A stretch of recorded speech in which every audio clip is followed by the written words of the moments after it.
So with that, you'll see the little tagline here at the bottom, growing the church. I did want to spend a little bit of time today tracking how the early church spread from Jerusalem in the first century as part of this discussion and talking about the New Testament. I will be doing first, though, a couple of slides going back to that first time that we went through this, just because it feels inappropriate to do a New Testament overview without actually mentioning everything that's in the New Testament. So we'll at least cover them by name, if not in content.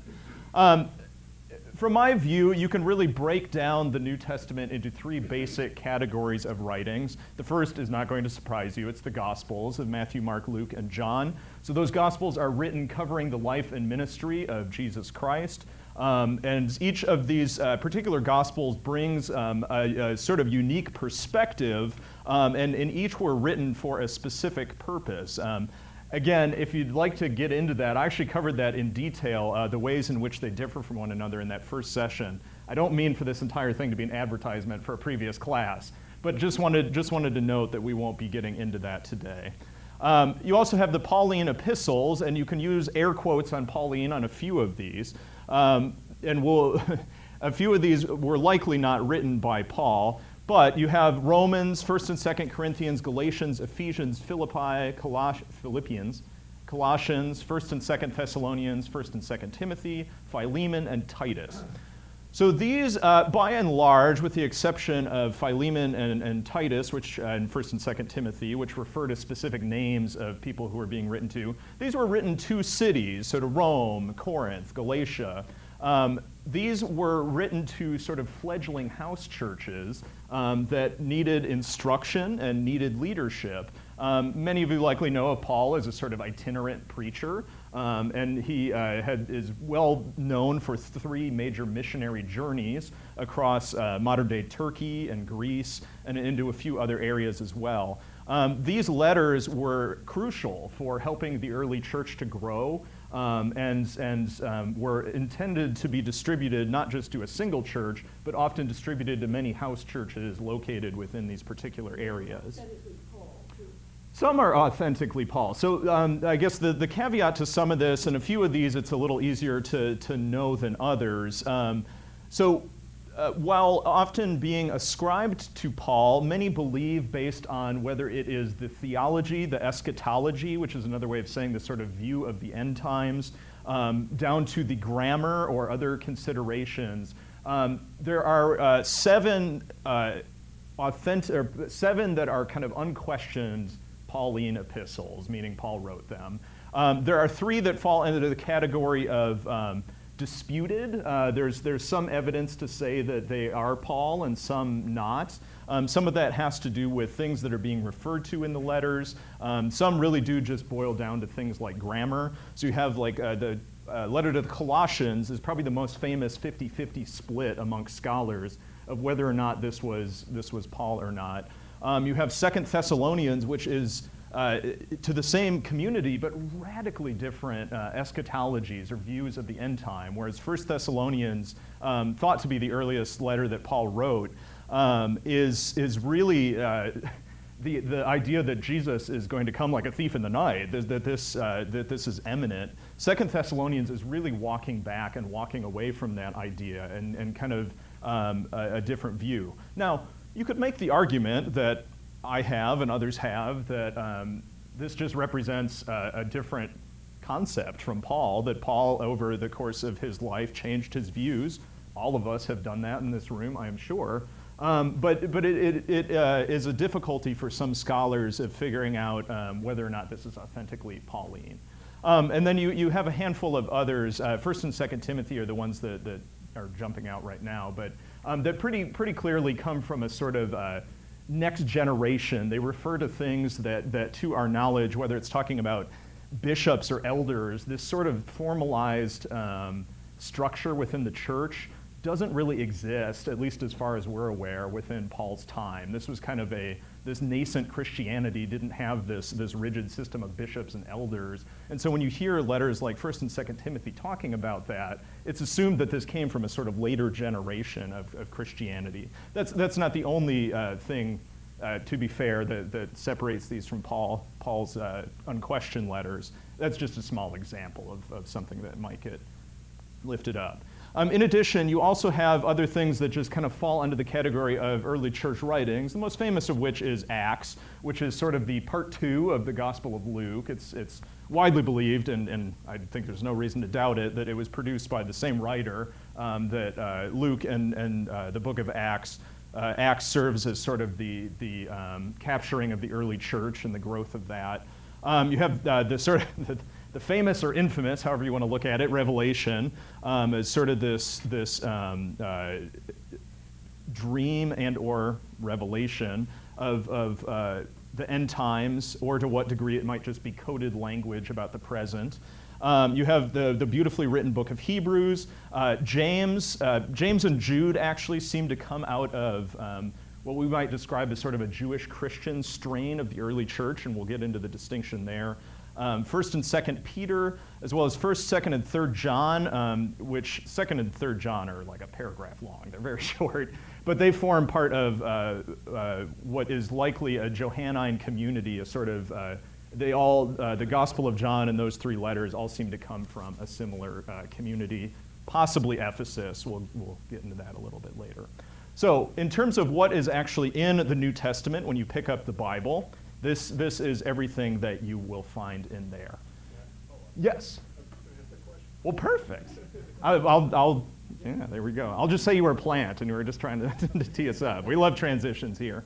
So in terms of thinking about how the New Testament developed and came into being, you have Jesus' life and ministry. These dates are pretty well-educated guesses. There's some debate about whether or not Jesus died in 30 versus 33, just based on the calendar and when events are said to be taking place. However, most scholars would date from 4 BCE to 30 CE. You may wonder why it's not 0. The concept of Jesus as sort of this pivot point in history was done by medieval scholars and theologians, and they, to be fair, were remarkably close to what we now know to be Jesus' birth date, just off 4 years.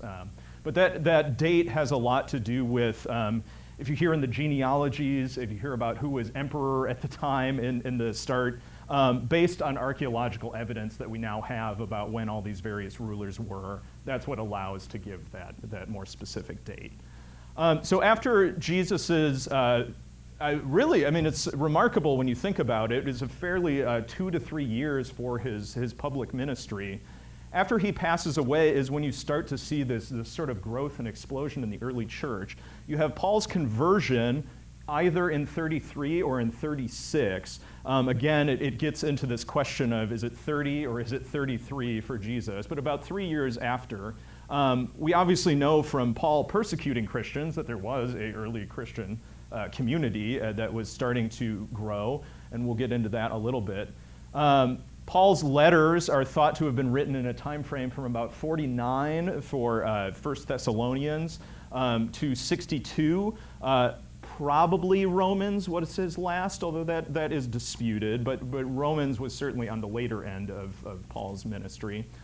You have the Gospels being written down and recorded. Mark is widely believed to be the earliest, if in part because Matthew and Luke show some level of dependence on Mark in terms of how they structure, in terms of the way that they take Markan material and will expand upon it. So Mark is widely believed, even though it's the second gospel in the order, to have been written first. And the reason why this date is attached to it is something that we'll get into, but Jerusalem was destroyed in the year 70 by the Romans. And Mark seems to show some level of awareness of a sort of ongoing destruction and siege. And so it's believed that this 66 to 70 window would have been at sort of the peak of what's called the first Jewish revolt, which eventually led to the destruction of Jerusalem. Matthew and Luke later on, probably in the 70 to 90 range. Again, you'll note in these ranges, they really are broad, and they really, I have to emphasize, are best scholarly guesses. There weren't timestamps placed on these Gospels when they were written. This is just trying to reconstruct based on data that we have. And then the Gospel of John was written likely towards the very end of the first century, somewhere in the 85 to 100 range. You also have all those other early church writings that I named. The time period varies on them, but most of them fall within a span of 80 to 110 CE.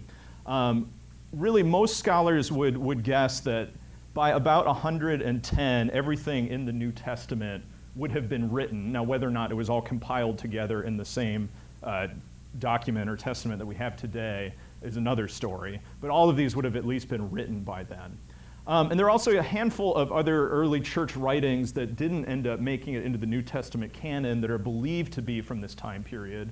One is the great mystery that is the Gospel of Thomas. So for those of you who have never heard of this, the Gospel of Thomas is a sayings gospel that essentially has no narrative in the way that the other Gospels do, but is just little snippets or fragments, almost like a series of parables from Jesus. Now, there are many questions based on the content of whether or not these were fabrications, whether or not they were changed. The reason why there are questions that float around about this is there was sort of in the second century this growing thing called Gnosticism or Gnostic Christianity, which really spent a lot of time thinking about it was described as sort of a knowledge cult in which knowing particular things about Jesus and his life was what ultimately led to salvation. They were very separating themselves from the world and a few other things. So the reason why I'm going down this road is the Gospel of Thomas seems to cohere very closely with Gnostic teachings to the point that they aren't really echoed in the other Gospels, and so there's some level of question about whether or not that was written then. You'll see the early 40 date, though. Some of the material may date back to the early days of the church, but it's incredibly difficult to say. So anyways, that's a whole lot about a gospel you'll probably never read, but it is a very fascinating historical thing. You also have First Clement. Clement is most famous for being one of the early bishops, or I guess we know them as popes now, but early bishops of Rome towards the very end of the first century, as well as the Didache, which is a really important window into where the church was at the sort of turn of the first century in terms of practice. It sort of lays out whether it's communion or baptism or other things. It was an instruction manual to some degree for the early church, and is a fascinating window into early Christian practice. However, that ended up not making it into the canon, but copies of it do survive today. So, having said all that, any questions before I start diving into a sort of the theory of how this early Christian movement began to spread? Yes. Matt, this handout of yours, I cherish it because it's very helpful and useful to me. And I'm wondering, you have under each big block a number, and you have number 2, not number 1 on what he just talked. What you just mentioned about the New Testament. So I hid my opening slide because it isn't relevant to anything. So it was the reason I did is so it could all fit on one page. That's the short explanation. So anyways, what was the opening slide? There we go. What the title page? Yeah, it's fairly unremarkable, I would say, but that's okay. I promise I'll show it to you after, Sue. Yeah, not a worry. Lynn, did you have another question? Yeah. Okay, I was thank you just very wondering, much. maybe you're going to get to it. There's quite a bit of time between Paul's conversion and his letter writing. Yeah, so there is an offhand reference to it in one of his letters, but Paul actually goes on an extended journey through the Arabian Peninsula that don't know much about, and he never writes terribly much about it. So he prior to going on this did meet with leaders within Jerusalem. Whether or not he was evangelizing, whether or not he was doing his own sort of spiritual wrestling, I don't know. It's fascinating though. Yeah. Yeah. So there is this block of time that's kind of unaccounted for with Paul. What about the fact that the Pauline epistles, is it epistle or epistle? Epistle. Yes. Were written before the Gospels. Is that important? I guess I would argue no, it's not important, but there are some who may be troubled by it. I guess the way that I would put it is I think we often underestimate how the communication method in the early church was oral and oral storytelling.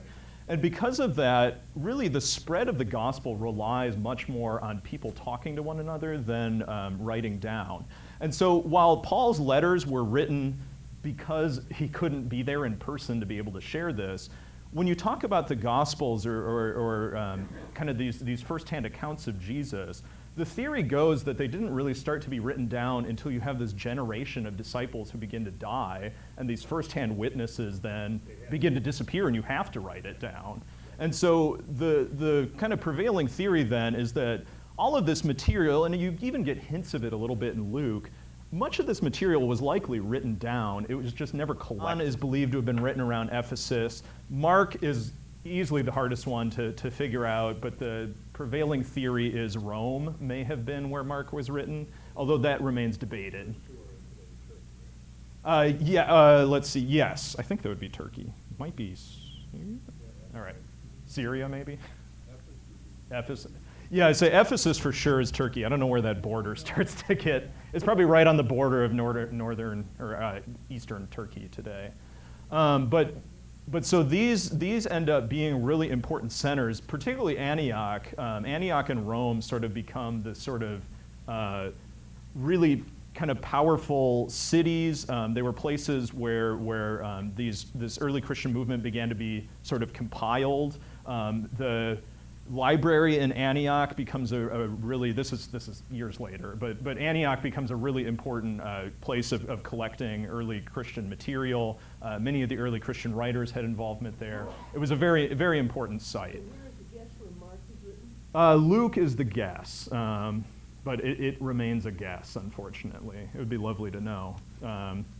But so as we near the end of the first century then, you have, this is one of my favorite maps, and it's still a little oversimplified. When you see the color on an area, that doesn't mean the entire region, obviously, but you see this sort of dark purple as by the end of the first century, these were thought to be places where Christianity had made some level of inroads. You have in the second century, whether it's Carthage or possibly even Spain, which is fascinating, but you have really around the sort of Mediterranean ring this growth of Christianity.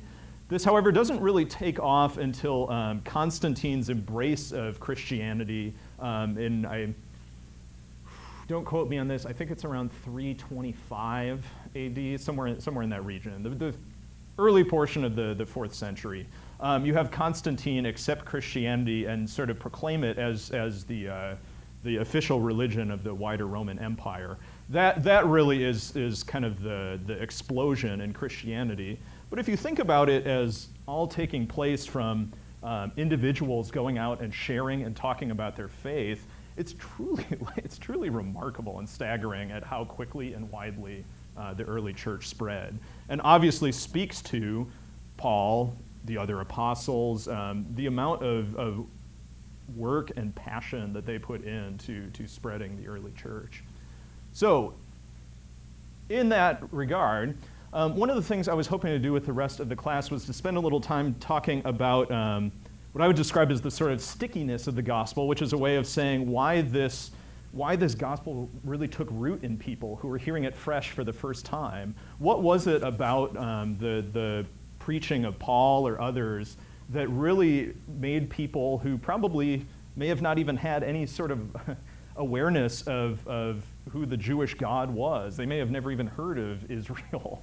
What was it that made them attached to being Christian?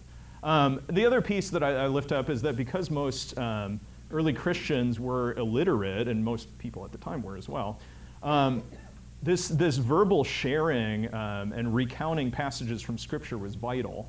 And so in that regard, I was hoping to do a little of this as well, of sharing 10 of my favorite passages, why they continue to speak to me. I won't claim that I'm going to do any grand converting of anyone, but at the very least, I wanted to share this as sort of, for me, why they've been meaningful, but also why in the first century this may have helped with the spreading of Christianity. Any clarifications before I get into this? That wasn't the best intro in the world. Yes. Is it, in the first century, I mean, going Turkey, Greece, Alexandria, does that imply that they're all are they bilingual?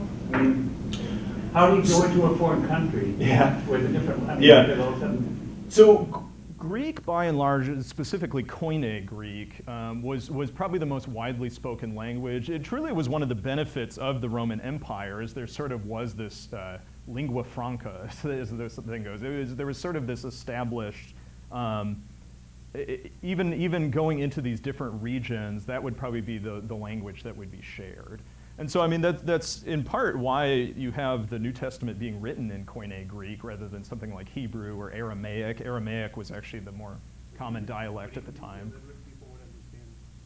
Would understand hearing it, yes. These are all rough guesses, but it's thought that 10% of the population or less were literate.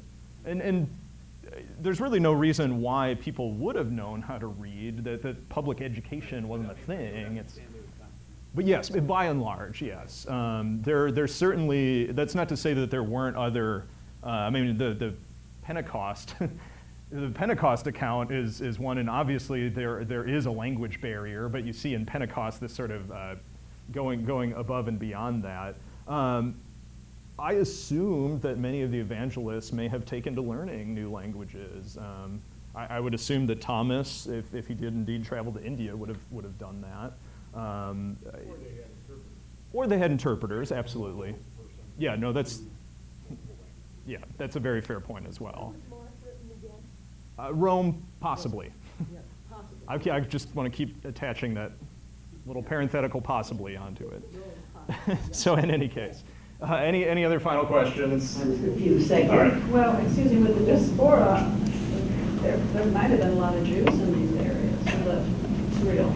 Yes, there absolutely is the answer. I do think that Antioch was a prominent place that people fled to. It was a fairly major city close by. I believe Pella was, some of you may have heard of James the Just, or James the brother of Jesus, as a prominent ruler within Jerusalem. His group is thought to have fled to Pella. He may have died somewhere along the way in the battle, but there certainly was this sort of spread out from Jerusalem. It actually even got worse in Jerusalem. There was another revolt in 130, 132, somewhere in that range, that led to even more destruction and even more dispersal. Jerusalem really, by the end of the 2nd century, was in sort of dire straits. It was really beaten down. Sure, let's do that then before we run out of time. Possibly. So I tried to lift them out here. If you're not familiar with some of these, please let me know. But so the first that I lifted out, and one that I find, this actually, I'm not going wholesale for our denomination, but this is our denomination's theme for this cycle of time until the next GA. So Matthew 25, being a Matthew 25 church, this challenge that Jesus offers to the disciples shortly before he's arrested and taken away, of saying whenever you saw someone who was thirsty and gave them food, or saw someone who was hungry, gave them food, thirsty, gave them something to drink, that you are doing that to Jesus, to me.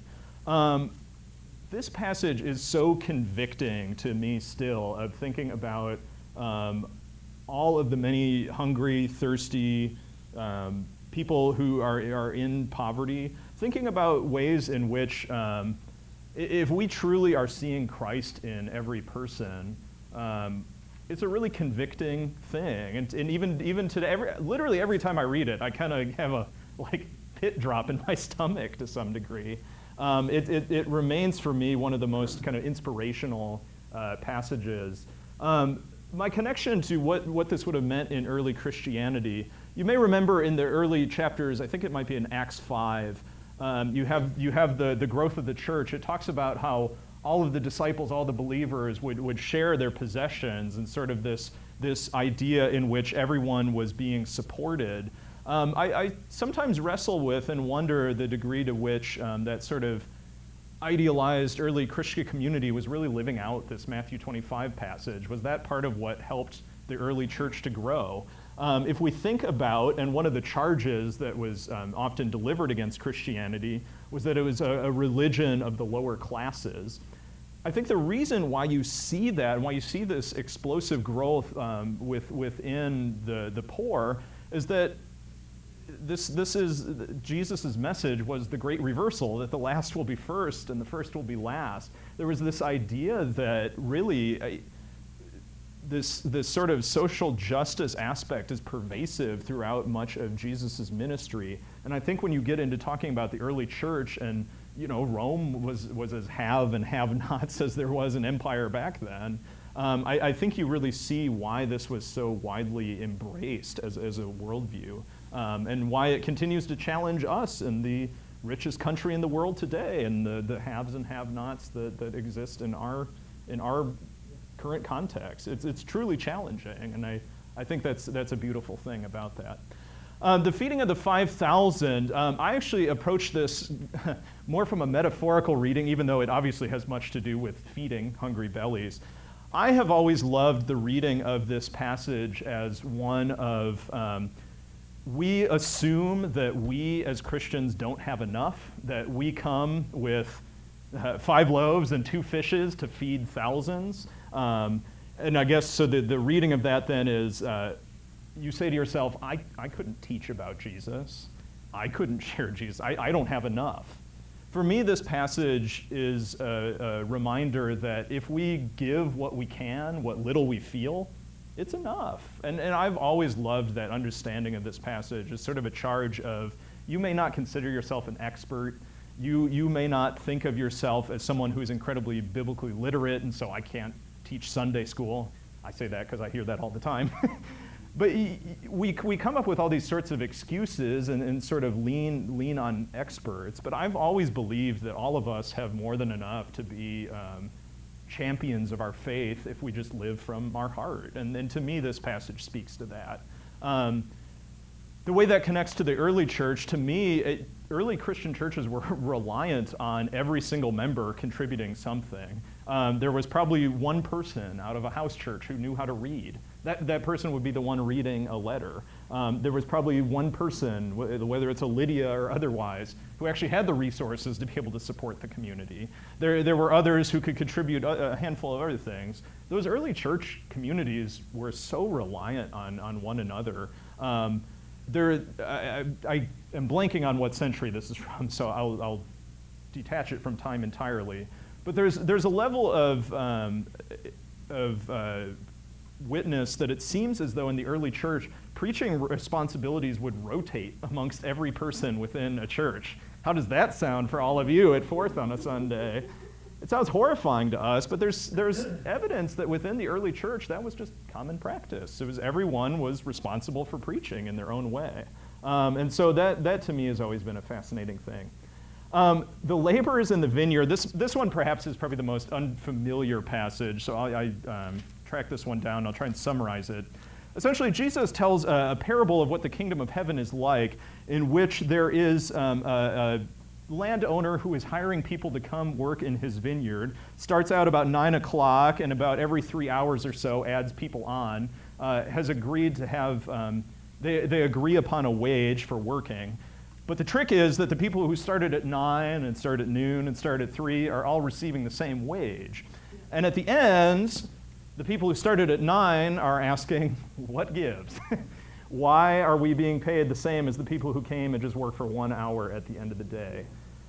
And for me, it's always been a fascinating window into our, I don't want to, competitive Christianity is the wrong word, but to this claim within us to say, well, we were here first. And to what degree this passage challenges us to be open, to be the one who welcomed the lost sheep or the lost coin, to be able to say, it doesn't matter how long you've been a Christian or how expert you are, we are the church that everyone is equal, and you're all welcome to be home. I've always loved that, and I think that attitude was crucial in the early church. of being able to welcome everyone and to have them be members almost. It's never too late, absolutely. Yeah, and there are some who took that a little literally. Constantine famously, there was a practice at the time of not being baptized until you were on your deathbed, because then you could be, all your sins would be remuted, and that was it. So there were it was an unfortunate practice at the time of waiting until you were dying to be baptized. It feels cheating, but all that aside, it really speaks to this idea that it's never too late, and that's a beautiful thing as well. The other one that I have always found, I just apparently like challenging passages. I don't know what that says about me, but I've always loved the cleansing of the temple that you see appear in all four of the Gospels. It's incredibly early in the Gospel of John. Matthew, Mark, and Luke connect it to Jesus entering into Jerusalem in Palm Sunday. But this charge and sort of this internal reflection of to what degree do, whether it's traditions, whether it is, in the case of cleansing of the temple, the practice of selling the very things that are being used ritually and profiting off our own ritual.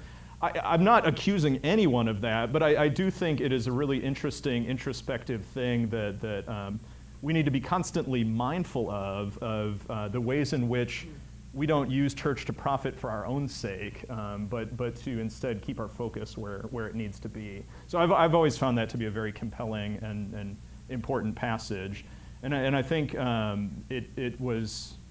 Well, maybe this one wasn't important for the early church, but it certainly was for subsequent generations. The Reformation, for example, would be a prominent example. You have it more refined here.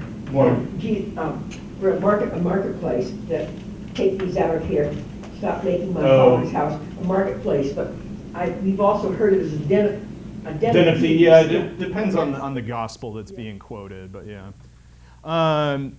So to the Pauline epistles, Romans, from the very tail end of Paul's life, possibly even as Paul was imprisoned, awaiting trial, eventually would be put to death. Who will separate us from the love of Christ? Will hardship or distress or persecution or famine or nakedness or peril or sword? There's a little bit more, but I'm convinced that neither death nor life, nor angels nor rulers, no powers, nor present, nor things to come will ever be able to separate us from the love of God in Christ Jesus. This passage is most commonly used now in memorial services, but for me, this really speaks to this sense of God's love always being present with us. Things like persecution, famine, peril, these were very real things within the early church, and the idea that God's love would be with you through all of that is an incredibly inspiring thing. And I think for not just the early church, but for many around the world today, in which persecution, it's not in the U.S., but it is a very real thing in other parts of the world, passages like this are a reminder of the power of God's love superseding anything that we might encounter here on earth, and I think that's beautiful. Paul's letter to the Philippians, the second chapter, this one's actually kind of a fast... Yeah, I do as well. In fact, it was actually this passage Allison and I, my wife and I, read at our wedding. But one of the interesting pieces of this is actually thought to be one of the earliest things written in the entire Bible. Paul is quoting a hymn that may date back to within 10 years of Christianity's beginning, or in the 10 years after Jesus, which is remarkable. So this passage, if there's any encouragement in Christ, any consolation in love, any sharing of the Spirit, make my joy complete. Be of the same mind, having the same love, and being of full accord in one mind. Do nothing from selfish ambition or conceit, but in humility regard others as better than yourselves. Let each of you not look to your own interests, but to the interests of others. Let the same mind be in you that was in Christ Jesus, who, although he was in the form of God, did not regard equality with God as something to be exploited, but instead emptied himself, taking the form of a servant, being born in human likeness. Being found in human form, he humbled himself and became obedient to the point of death, even death on a cross. And therefore God also highly exalted him and gave him the name that is above every name, that at the name of Jesus every knee should bend on heaven and on earth and under the earth, and that every tongue should confess that Jesus Christ is Lord, to the glory of God the Father. So it's a longer passage that I just quoted, obviously. But the fact that this may have come out of the first decade of, it is truly remarkable that this hymn, this speaking to the desire of Christians to be both humble but also giving, to me is a really inspiring thing that speaks to how this early church movement grew. And then also, Now, tune-wise, can somebody... Tune-wise, I think that tune's been long lost, I'm afraid. Maybe others have constructed something for it. But and finally, with Paul's letter to the Colossians, you see my question mark of whether or not it was Paul who wrote it. But I would argue in some ways that it doesn't ultimately matter whether or not Paul or one of Paul's followers wrote it. The words are beautiful, and they are God-breathed and inspired. This is just a small snippet from a much famous longer list of clothe yourselves with compassion, kindness, humility, meekness, and patience. As you have an early Christian movement trying to separate themselves from the charge of atheist cannibals, things like this, these sort of teachings, it's widely believed that the Christianity, first and foremost, grew not actually because of the speaking and proselytizing, but people seeing actual life changes within those in their community, that their lived experience being different was what ended up contributing to people wanting to learn more. This is, of course, something that's next to impossible to know, but that is one of the prevailing theories, is that this change, this visible change in the way that people were behaving and acting was what helped the early church to blossom. And finally, from other early church writings, I have long been fascinated with the Council of Jerusalem. So taking place, I believe it was in 49 CE, you have this sort of strain of what we would now know as sort of Jewish Christianity, in which you have James, the brother of Jesus, to a lesser extent Peter and a handful of others, representing that, and then you have Paul and some of Paul's fellow missionaries really wrestling with the question about to what degree do we as Christians need to observe Jewish practices, such as circumcision, such as dietary laws, other aspects of the Torah. And really what comes out of this is a sort of releasing of these Gentile Christian converts from observing things like circumcision or dietary law. There's a handful of things that they are asked to hold to, but I think blood sacrifices to idols or a few other things like that. But in any case, really this council was really important for setting the groundwork for what would later, historically with the fall of Jerusalem, it was really important for the wider, as the sort of center of Christianity shifted from Jerusalem into the Greco-Roman Empire. The decision that was made here was incredibly important for helping the early church to grow, and for not having this sort of, I think pitching circumcision or dietary laws would have been a tougher hurdle for many. You also have the famous passage from James of faith without works. It's also an infamous one in that Martin Luther, I believe, wanted to toss James out of the Bible, ended up going back against that. But for me, this has always been an interesting sort of needling into the ways in which sometimes we're a little too head reliant and a little less heart and action reliant. It is really making the case that faith and works are not two separate things, that they feed one another. One of the ways that I've often liked hearing this put was the praxis cycle of action and reflection, that our faith, our reading of the biblical text should inform our actions. Our actions then informs our reading of the biblical text. And this is just sort of a cycle and a circle in which we are drawn closer into being the disciples that we're meant to be. Luther's problem was that he felt as though James was denying the sort of primacy of faith, kind of that sola fide, faith alone. For Luther, that was absolutely vital, and he saw James as kind of putting faith down. And exactly, yeah. And so for him, I believe he called it an epistle of straw. He thought it was just completely bogus. But He never ended up actually removing it from his copies of the New Testament, but he didn't like it. And then Pentecost, obviously an incredibly important moment, the birth of the church. But after the Pentecost event and in Peter's preaching, I've always loved, this is actually going back and quoting, I believe it was Joel. I should have looked this up before. I'm pretty sure it's Joel, though. This passage of, I'll pour out my spirit on all flesh, and your sons and daughters will prophesy, your young men will see visions, and your old men will dream dreams. I love the connection to the prophecy, this sort of bridge between Old and New Testament, but the excitement, the openness of possibility, the presence of the Spirit, this sort of charge to say we have been given this incredible gift in this history, but we're being called again to see visions and to dream dreams. And this Pentecost moment is sort of this launching of what has now become Christianity all the way around the world. But to have this particular passage associated with it, I've just always found to be really stirring and inspiring. And for me, it's always been an important one.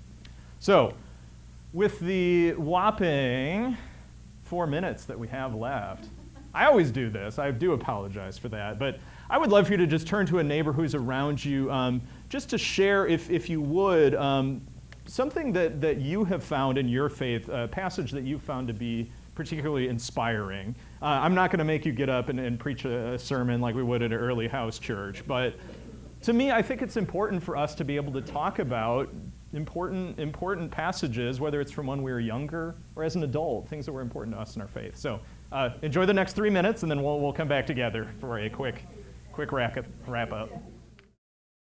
The reason why I wanted to close our class with that is that practice was how the early church grew. It was people talking one-on-one or in a small group to one another. And the degree to which the church today needs to be reliant on that, I think, is another interesting thing, too. But so I hope that this, for those of you coming for kind of an accounting of all the books, I apologize. If you are interested in that, let me know. But the other thing I would lift up, if you are interested in learning more about the early history or kind of the context in which the New Testament is growing, highly recommend this book, The Story of Christianity by Justo Gonzalez. It's actually a two-parter.